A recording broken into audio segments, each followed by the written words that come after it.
میں رکھے، اگر انسان سے غلطی ہو جائے اس کا بھی ایک علاج ہے۔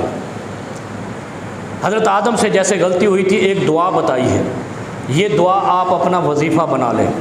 ربنا ظلمنا انفسنا وان لم تغفر لنا وترحمنا لنکونن من الخاسرین، بس۔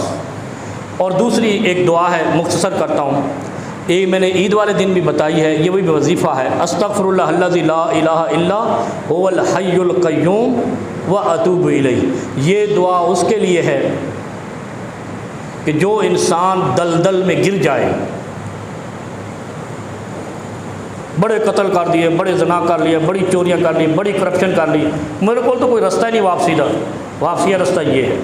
اگر آپ نے یہ ورد شروع کر دیے، ربنا ظلمنا انفسنا وان لم تغفر لنا وترحمنا لنکونن من الخاسرین، یہ آدم علیہ یعنی ہمارے باپ کی یہ دعا ہے، اور اللہ نے اس کو جنت واپس لوٹا دی تھی۔ اس طرح استغفر اللہ الذی لا الہ الا هو الحی القیوم واتوب الیہ، یہ ایسا وظیفہ ہے کہ جو بڑے بڑے جرائم کر کے آئے تھے، اللہ رب العالمین نے ان کے وہ معاف کیے اور ان کو صالح اور نیک توبہ ان کی قبول فرما لی۔